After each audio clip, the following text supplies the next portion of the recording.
हाल ही में पंजाब विधानसभा ने the Punjab regulation of fee of unaided educational institutions amendment bill 2026 को मंजूरी दी है। इससे पहले 13 जुलाई को इसी फ्रेमवर्क का ऑर्डिनेंस लागू किया गया था, जिसमें प्राइवेट अनएडेड स्कूल्स की एनुअल फी हाइक पर 5% की सीमा तय की गई।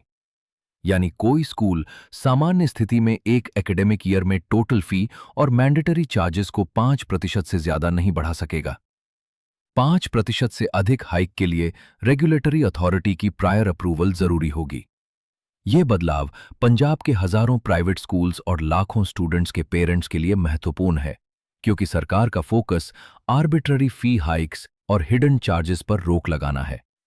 नया फ्रेमवर्क केवल ट्यूशन फी तक सीमित नहीं है, बल्कि मैंडेटरी चार्जेस को भी रेगुलेटरी स्क्रूटिनी के दायरे में लाता है। एक और अहम प्रोविजन पिछले 36 महीनों की क्यूमुलेटिव फी इंक्रीज से जुड़ा है।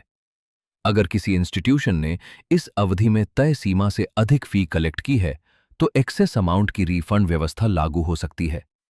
इसके साथ डिस्ट्रिक्ट लेवल रेगुलेटरी मैकेनिज्म को ज्यादा एनफोर्समेंट पावर दी गई है। अथॉरिटीज स्कूल अकाउंट्स और फाइनेंशियल रिकॉर्ड्स की जांच कर सकती हैं, और जरूरत पड़ने पर फोरेंसिक ऑडिट भी कराया जा सकता है। स्कूल्स को बुक्स या एजुकेशनल मटेरियल किसी एक पर्टिकुलर सेलर से खरीदने के लिए पेरेंट्स को मजबूर करने पर भी रोक लगाने का फ्रेमवर्क बनाया गया है। कंप्लायंस नहीं करने पर ग्रेडेड पेनल्टीज का प्रोविजन है, और लगातार वायलेशंस की स्थिति में रिकॉग्निशन या रजिस्ट्रेशन तक प्रभावित हो सकता है। इसका सीधा मतलब यह है कि प्राइवेट स्कूल मैनेजमेंट के लिए फी स्ट्रक्चर केवल इंटरनल डिसीजन नहीं रहेगा, बल्कि उसे रेगुलेटरी लिमिट्स और फाइनेंशियल ट्रांसपेरेंसी के साथ जस्टिफाई करना होगा। पेरेंट्स के लिए सबसे बड़ा बदलाव यह है कि फी हाइक को चैलेंज करने और एक्सेस कलेक्शन की जांच कराने के लिए एक मजबूत लीगल मैकेनिज्म उपलब्ध होगा।